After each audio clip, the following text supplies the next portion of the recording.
Hi friends, പുതിയൊരു informative വീഡിയോയിലേക്ക് ഏവർക്കും സ്വാഗതം.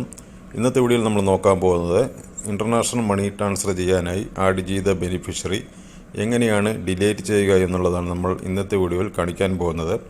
അൽബിലാദ് ബാങ്കിൻ്റെ വാലറ്റായ ഇൻജാസ് മൊബൈൽ ആപ്ലിക്കേഷനിൽ ആഡ് ചെയ്ത ബെനിഫിഷ്യറി എങ്ങനെ ഡിലീറ്റ് ചെയ്യാമെന്നാണ് നോക്കാൻ പോകുന്നത്.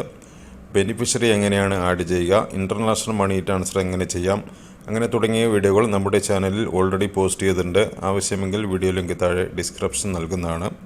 അപ്പോൾ നമുക്ക് നേരെ വീഡിയോയിലേക്ക് കിടക്കാം. അതിനു മുമ്പായി നിങ്ങൾക്ക് വീഡിയോ ഇഷ്ടപ്പെടുകയാണെങ്കിൽ വീഡിയോ ലൈക്ക് ചെയ്യുക, ഷെയർ ചെയ്യുക, അഭിപ്രായങ്ങൾ കമൻറ്റ് ചെയ്യുക.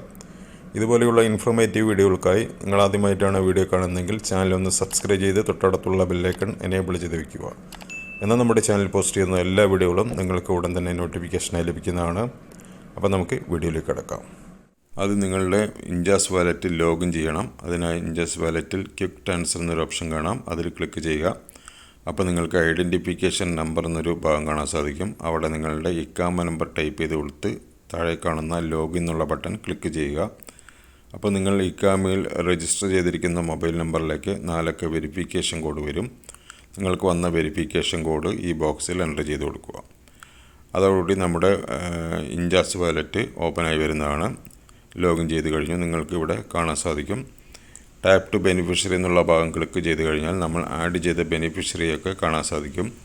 ഇൻജാസ് വാലറ്റ് ആക്ടിവേഷൻ ചെയ്യുന്നതും അതുപോലെ ബെനിഫിഷ്യറി ആഡ് ചെയ്യുന്നതും അതുപോലെ തന്നെ ഇൻ്റർനാഷണൽ മണി ട്രാൻസ്ഫർ ചെയ്യുന്നതിൻ്റെയും വീഡിയോ നമ്മുടെ ചാനൽ ഓൾറെഡി പോസ്റ്റ് ചെയ്തിട്ടുണ്ട്.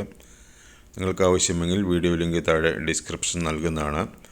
അപ്പോൾ നമുക്ക് എങ്ങനെയാണ് നമ്മൾ ആഡ് ചെയ്ത ബെനിഫിഷ്യറി ഡിലീറ്റ് ചെയ്യാമെന്ന് നോക്കാം. അതിനായി ഏറ്റവും താഴെ വലതുവശത്ത് കാണുന്ന 3 ഡോട്ടുകൾ കാണാം, അതിൽ ക്ലിക്ക് ചെയ്യുക. അപ്പോൾ നിങ്ങൾക്കിവിടെ ബെനിഫിഷ്യറീസ് എന്നൊരു ഓപ്ഷൻ കാണാം, ഏറ്റവും ആദ്യം കാണുന്ന ഓപ്ഷൻ, അതിൽ ക്ലിക്ക് ചെയ്യുക. അപ്പോൾ നിങ്ങൾ ആഡ് ചെയ്ത ബെനിഫിഷ്യറിയൊക്കെ ഇവിടെ കാണാൻ സാധിക്കും. ഞാൻ ഒരുപാട് ബെനിഫിഷ്യറി ആഡ് ചെയ്തിട്ടുണ്ട്. ഇനി നിങ്ങൾക്ക് ഇത് ആവശ്യമില്ലാത്ത ബെനിഫിഷ്യറി ഏതാണോ ആ ഒരു ബെനിഫിഷ്യറി സെലക്ട് ചെയ്യുക. നിങ്ങൾക്ക് ഡിലീറ്റ് ചെയ്യേണ്ട ബെനിഫിഷ്യറി സെലക്ട് ചെയ്തതിന് ശേഷം താഴെ കാണുന്ന ഡിലീറ്റ് എന്നുള്ള ബട്ടൺ ക്ലിക്ക് ചെയ്യുക. അപ്പോൾ നിങ്ങൾക്കിതുപോലെ പുതിയൊരു പോപ്പപ്പ് ഓപ്പനായി വരും. ബെനിഫിഷ്യറി ഡിലീറ്റ് ചെയ്യണമെങ്കിൽ ഓക്കെ ബട്ടൺ ക്ലിക്ക് ചെയ്യുക, അല്ലെങ്കിൽ ക്യാൻസൽ കൊടുക്കുക. അപ്പോൾ നിങ്ങൾ കൊടുത്തിരിക്കുന്ന ഡീറ്റെയിൽസുകളൊക്കെ ഇവിടെ വന്നിട്ടുണ്ടാവും. നിങ്ങൾ ബെനിഫിഷ്യറി ആഡ് ചെയ്ത ഡീറ്റെയിൽസുകളൊക്കെയാണ് ഇവിടെ കാണുന്നത്. നിങ്ങൾക്കത് ഡിലീറ്റ് ചെയ്യണമെങ്കിൽ കൺഫേം എന്നുള്ള ബട്ടൺ ക്ലിക്ക് ചെയ്യുക. അതിനായി വലതുവശത്തേക്ക് സ്വൈപ്പ് ചെയ്യുക. അപ്പോൾ നിങ്ങൾക്ക് കാണാൻ സാധിക്കും നമ്മൾ ആഡ് ചെയ്ത ബെനിഫിഷ്യറി ഡിലീറ്റ് ചെയ്ത് കഴിഞ്ഞു. അപ്പോൾ ഓക്കെ ഫ്രണ്ട്സ്, ഇതുപോലെ നിങ്ങൾക്ക് ആവശ്യമില്ലാത്ത ബെനിഫിഷ്യറി ഡിലീറ്റ് ചെയ്യാൻ സാധിക്കും. നിങ്ങൾക്ക് വീഡിയോ ഇഷ്ടപ്പെട്ടെങ്കിൽ വീഡിയോ ലൈക്ക് ചെയ്യുക, ഷെയർ ചെയ്യുക, അഭിപ്രായങ്ങൾ കമൻറ്റ് ചെയ്യുക.